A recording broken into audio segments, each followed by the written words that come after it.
how small business can compete with corporate giants. That sounds exciting. I wish I was tuning in and listening. Oh, but I am. But Tom's here. Great, Tom. I'm so glad you're here. How can we as small businesses? Now, I'm used to corporate giants. I've worked for a few corporate giants. Used to being the little guy in the big pool as far as the corporate giant.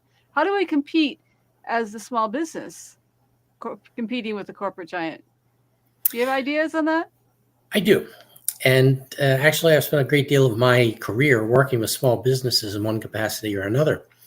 And it calls to mind the metaphorical parts of David and Goliath, in that, here was little David. And it's funny because when you read the story, you realize that he wanted to be a prince. He wanted to marry the daughter. And so it was, if I kill Goliath, I get to marry the daughter. Right? I get to be a prince, right? And he completely forgetting that God had said, no, I'm going to make you king. And he's like, yeah, but I just want to be prince. And he's like, no, you will be king.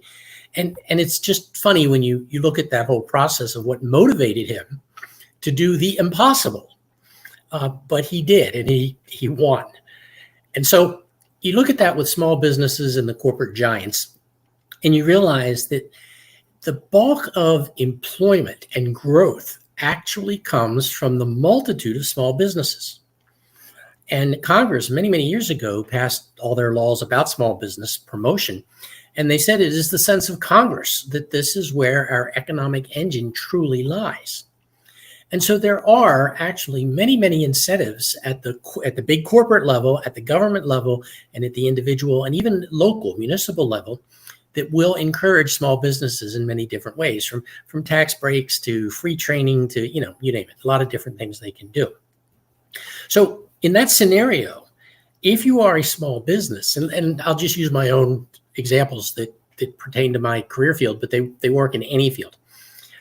With the government, you're required, if you're a large business, to have what's called a small business utilization plan. And you have to file this plan, and it has 10 different elements to it. I won't bore you with those details, but it has 10 different elements to it of what you will do to help promote small businesses. And then they break it down into different categories. There's women-owned businesses. There's Alaska Native small businesses. There's what we call 8A, which is socially and economically disadvantaged. And there's some predefined groups that fit into that. There's something called Hub Zone, which is a historically underutilized business area, labor surplus kind of areas. And there's veterans and disabled veterans. I mean, there's just all these groupings to say, look, if you run this kind of a small business, we want as a social prerogative to help you. We want to help you grow. And so you have a preference in what they call set-asides in government contracting. But you see, they lay the same requirement on the big boys. And the big boys have to have this plan. And if they fail to fulfill their plan, there are some serious penalties for them. It is part of their contract. And they can be assessed what are known as liquidated damages. Again, details unimportant, but they're incentivized to meet these plans. And so when somebody comes to me and says, hey, I want to do business with the government, my first question is, why? Why would you want to do? But the point is that if you're not prepared to deal with big business, you are nowhere near prepared to deal with the government. And so what I encourage people to do starting out is to be a subcontractor, not go directly to the government, because these businesses are looking for you. Now, why would they look for you? The most common arena is where you have something specialized that you do, whether it's a special tech ability, a manufacturing ability, capacity, just the ability to produce things.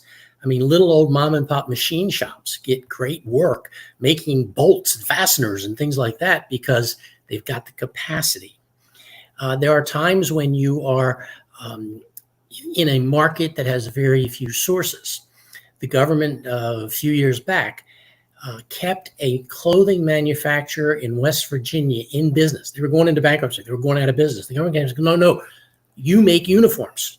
We need somebody. We need to have enough people who make uniforms. So they just gave us, here's a contract to make us uniforms and keep you in business. And so when you need to see those sorts of activities going on, you realize that the thing you need to do, if you want to get in on this kind of thing, is to approach the people who are making those decisions. And if you have almost anything to offer, you've got a good foot in the door, and that's the first step in making these things happen. And so you don't necessarily compete against the big boys. You compete with them in a cooperative way to help you both. They meet their goals. They get to promote how wonderful you are. Other companies will hear about you. There's the entire Small Business Administration, which doesn't deal just with government contracts either. The government makes the entire army of small business specialists available to companies to help them grow and develop from their small business status. Does that help? That helps immensely. I feel like you just answered the whole question of the episode right there. I mean, that if anyone's going through looking for YouTube videos and is wondering about this very same question, they just got the answer right there. You just solved it. You just solved the question of the century, you know? Or one of the questions. I appreciate that, but keep in mind, I was merely giving the examples from the government side of business, B2G kind of stuff. But the point is, go B2B. The other thing is that you all have a market. Every small business has a market. Now, it may be this big, but it's there, and you do have to find it. Another example, when I came into social media, I'm a dinosaur. I came late, and people would say, well, you got to find your business. You got to find your market. Your market's here. Everybody's on Twitter, so you can find it. And I got in there, and I'm like, no, my business is full of dinosaurs like me. And, they think I'm weird because I'm on social media. So I'm not sure I'm going to find my audience. And truthfully, I never did. I use Twitter these days for meeting people and friends and some chats. And that's how you and I met. But look at the business and things we've been able to do together in a cooperative way to help each other out, but for the social media network. So there is a form of marketing or networking or relationship building that can occur even if you're not directly selling to people that you may meet through these social media contexts. And so with small businesses, that's my next recommendation, is to find ways to network where you're going to find your audience. Now, I visited a small business development center recently, and they said, I want to introduce you to our local chamber of commerce. And I said, well, I don't know that I'm really going to find my audience there. And they said, oh, yeah, we go to those meetings and all the small businesses are there. And I said, great. Like every other chamber of commerce, everybody's selling and nobody's buying. Why do I want to waste my time at such a meeting? And the guy was talking to me, and he just kind of looked kind of quizzically for a moment. He goes, well, yeah, I guess you're right. I said, tell me, how many people have you heard went to the meeting and made a sale? And again, he got kind of quiet, and he said, well, I don't know, but I don't necessarily hear everything. I'm like, yeah, but you see the point. You don't go where everybody's trying to sell and you're trying to sell.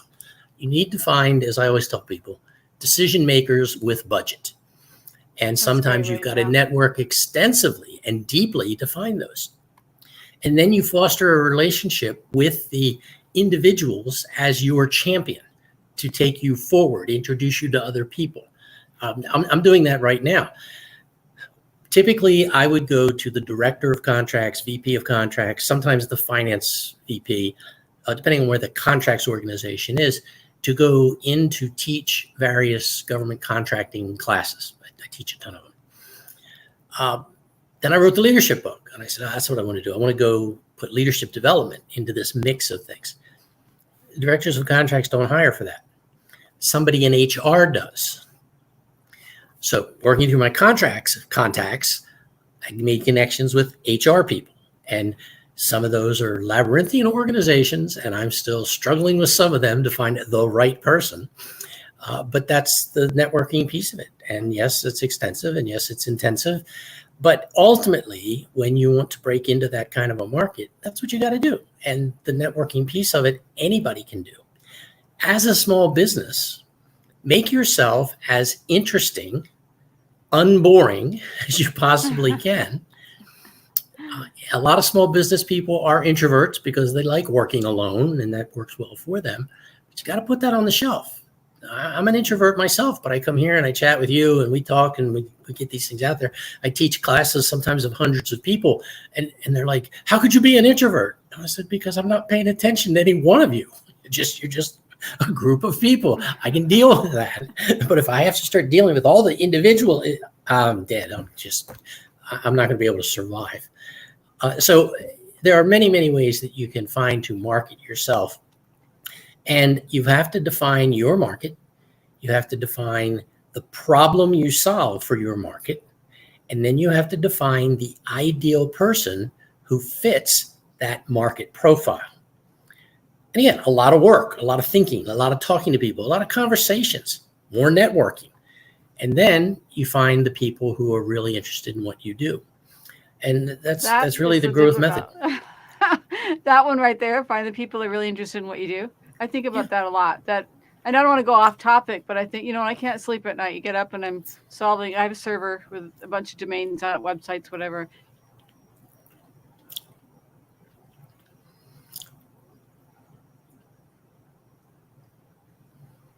And I'm not trying to make this gender specific, but I'm going to make it gender specific for just a moment. My husband drives, he drives some, gigs like people in different, traveling to the Grand Canyon, stuff like that. They'll come from other countries, whatever. I don't want to talk too much because I'm trying to leave some privacy for my husband. But anyway, so I'll say to him, other people like you that are driving big buses and, doing all this stuff, their wives get in the middle of the night and go over and start fixing servers and writing code and writing scripts that act like from scratch that fix servers. He goes, honey, seriously? No. They can't even write an email and you're fixing a server. So I asked myself, how do I reach people that I can explain to them what I do? Because nobody is going to believe that I'm not a housewife, but I mean this wife of a driver gets up in the middle of the night and just simply starts fixing servers because she can't sleep. It's like, that sounds so ridiculous, because other wives of drivers, not to make this that wives don't work or anything, but I mean just the stereotype. Other wives of drivers are not fixing servers. And should I then carry your sexist discussion further and say, but thank God they're not driving the buses? I might agree with you. No, I obviously joke about that, but yeah. I think your point is well taken. I mean, you are closer to the STEM skills than to housewife skills. Yes. And there are a great number of women in that field who do that kind of work. One of the people that co-hosts with you here sometimes, Gail did that for ages, worked for IBM for ages. We get that. And so the other, if I may carry the metaphor a bit, the other wives of drivers aren't your market. You don't need to explain what you do to them because it doesn't matter. You could simply say, I work with big computers. And that's all they need to know. He said she's in marketing.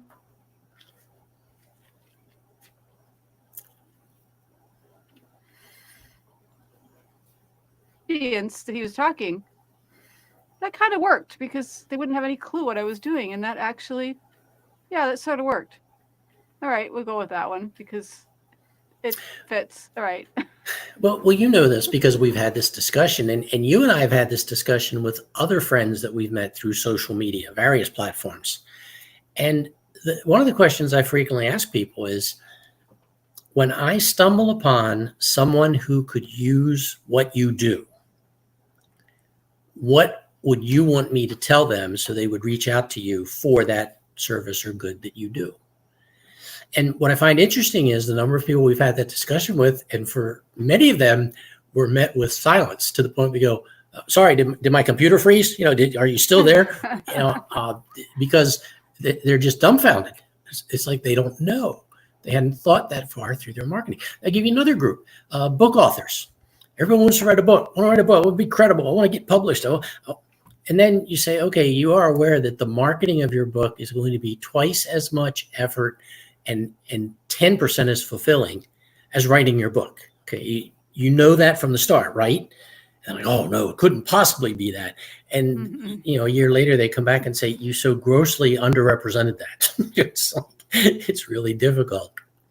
There's so many business books that hit the market every month, and the best sellers sell 1,000 copies. That's a pretty tiny market. You got to find all the right people to do that. And so that's the whole point. when you and I have a good relationship and I understand what you do and I try to send people your way, you know what I do. You try to send people my way. You have a copy of my last book. You've read it. You've written reviews for it. Oh, that's wonderful. That's great.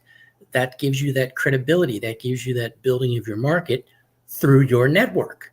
Mm-hmm. But I can't just say, well, all right now, Deborah, it's your job to keep writing reviews and to keep promoting me. No, that's not your job. You did what you could do. But I just need 50 more people like you to do the same thing. But again, small business marketing, that's what it's all about. So at the base, it's this relationship marketing and this trust that I keep recommending to my husband. I say, your company, and I don't want to go too far because this is public, your company really needs Tom to teach them, and I'll just go out and buy his book and start reading it. But we'll leave it at that one. I keep saying that. Of course, Michael knows that. Michael believes in you and believes in your book, but it's not really getting that much further than Michael and me talking about it, because we have to get the next layer and for them to actually read the book. But I keep thinking, man, they would just go so far if they would read Tom's book. Reading it is certainly useful. Following it is something else. And I've said this to you before, but for our audience, I'll repeat it. I one time wrote an article for Contract Management Magazine. It was entitled "Fire Your Customer."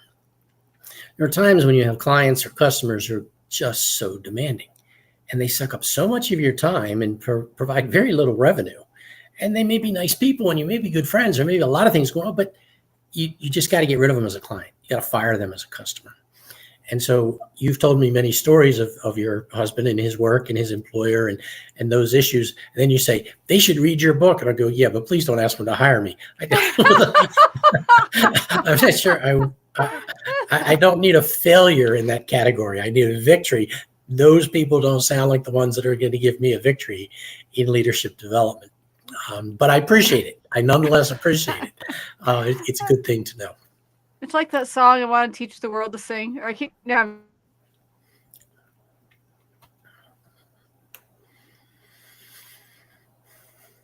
song, but the Coca-Cola used it for marketing. But it's like, I want to teach the world to read Tom's book. Or to succeed. I want to teach the world to succeed. And that's something where I feel like, here's the company, here's the book. If you'd actually read it and apply it, you could succeed. But you can't, what is it? You can't lead a horse to water. No, you can lead a horse to water. You can't make him drink. See, this is where we need Gail to comment with her horse idioms and whatever. But yeah. But I think that brings us to, I think we've gone full circle on this. And great coverage on that. Well, let me just recap briefly for everybody. Don't put yourself down because you're the small kid on the block. Don't let other people bully you. You bring something to market that somebody needs. And your quest, to use the gaming metaphor here, your quest is to find those people, find those champions who can represent you. And don't try to compete against the big boys, girls, whatever they may be. Try to find cooperative ways to support what they do. And as I often tell people, make them look good to their customer. If you can make a big business look good because they found you and they're using you and you're doing great work, they're going to love you forever. And you don't need to compete against them. You work together. I like that. Excellent advice. Thank you so much. My pleasure, as always. Just with that, and if you didn't quite catch it, guys, rewind, because Tom left several nuggets in today, as he normally does, but several nuggets in today's episode. So thank you again, Tom, for joining us, and definitely join us same time, same place next week.